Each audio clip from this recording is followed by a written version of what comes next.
Avanzamos en este curso de narración de noticias para radio y televisión y en este momento vamos a ver el módulo 3, lección número 2, la lectura informativa. Y es el momento adecuado para que tomes lápiz y papel y puedas verificar cómo vamos a hacer la lectura informativa. Además, también puedes ubicar una información o una noticia que tengas a la mano o a través de los medios digitales para que podamos hacer este ejercicio y lo puedas hacer en casa una vez que puedas escucharme todo lo que te voy a decir en este momento. Vamos a hacer una narración informativa, lo voy a hacer yo, para que ustedes puedan ir escuchando y además viéndome cuáles son esas inflexiones, cuáles son esos movimientos gestuales que yo voy a hacer. Voy a comenzar con esta noticia. El título, importante que recordemos cuál es la estructura de una noticia. Comenzamos con el título. En Ecuador se reportan 64 casos del síndrome inflamatorio multisistémico que afecta a niños y adolescentes. Les recuerdo que en la primera oportunidad, cuando vimos todas las características de una noticia o de una información noticiosa, revisamos que el título tuviera entre unas 10 y 14 palabras. Vamos a contabilizar 1, 2, 3, 4, 5, 6, 7, 8, 9, 10, 11, 12, 13 y 14 palabras. En Ecuador se reportan 64 casos de síndrome inflamatorio multisistémico que afecta a niños y adolescentes. Ese sería nuestro título. Posteriormente hablamos de un subtítulo o un sumario. Dijimos que el sumario respalda el título, pero que además viene a ser un resumen, pudiera ser, o una sinopsis de toda la información.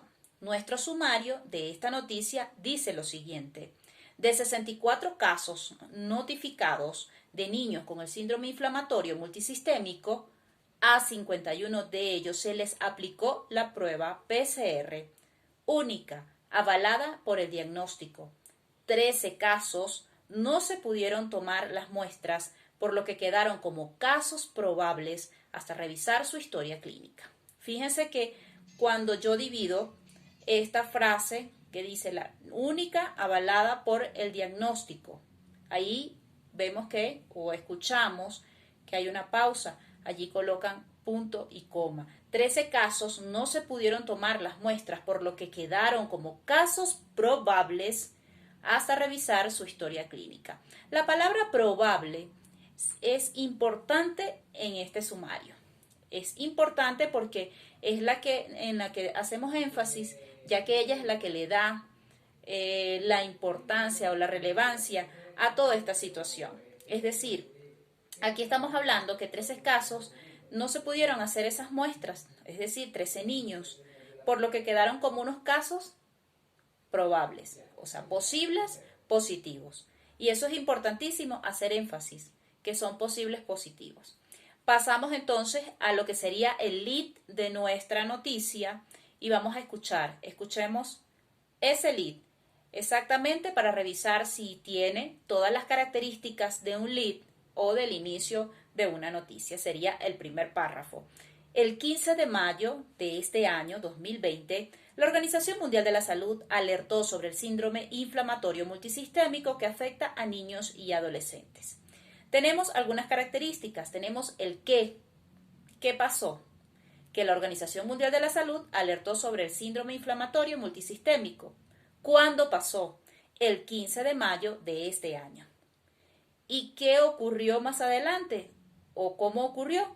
Pues sencillamente que esto afecta a niños y adolescentes. Allí tenemos 3 características de nuestro principal lead que además entran en la pirámide invertida que ya nosotros hablamos en las primeras lecciones cuando les explicaba cómo sería la síntesis noticiosa o cómo sería el proceso para redactar noticias para radio y televisión. Hablamos de la pirámide invertida que va desde lo más importante a lo menos importante. Es la manera de redactarlo. No existe otra.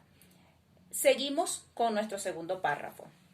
Dice lo siguiente y escuchen muy bien. En Ecuador también se han reportado estos casos.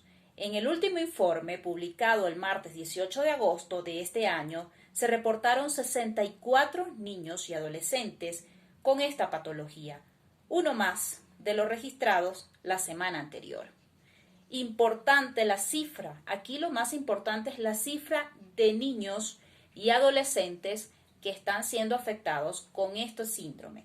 Entonces, fíjense bien, el Ecuador también, o en Ecuador también se han reportado estos casos. Allí hay un punto y seguido, es decir, ahí debemos hacer nuestra pausa.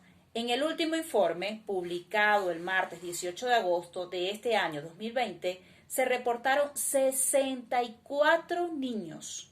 Fíjense, escuchen bien, 64 niños. Aquí la relevancia o la palabra relevante es la palabra o la cifra 64. Hacemos énfasis allí porque es una cifra alarmante y en la cual nosotros debemos darle un tono adecuado. Pasamos a nuestro tercer párrafo.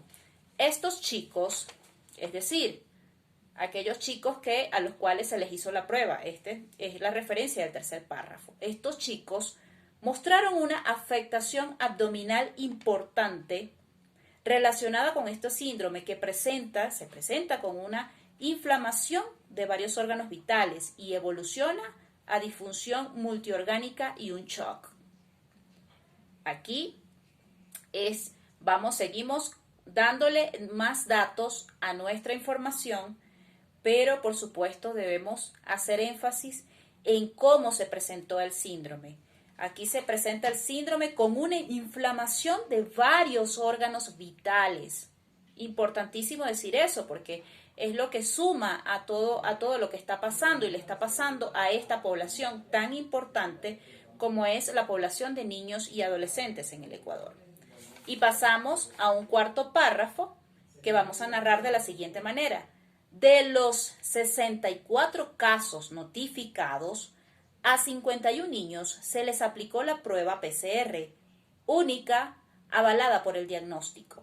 A 13 casos no se pudo tomar las muestras, por lo que quedaron como casos probables hasta revisar su historia clínica.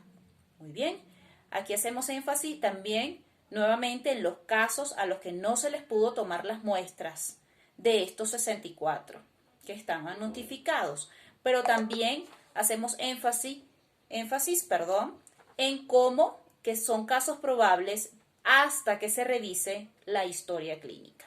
Importantísimo esto. Entonces, es la manera como nosotros podemos seguir haciendo estos ejercicios. De todas maneras, esta misma información ustedes la van a poder ver y revisar en la plataforma cuando puedan ingresar a la clase o a la lección número 2 de este módulo 2, de este módulo 3, que por supuesto nos trae la lectura informativa, el acento neutro y caracterización, matices, inflexiones y el uso correcto de la voz. Así que nos vemos en la siguiente lección y sigan adelante.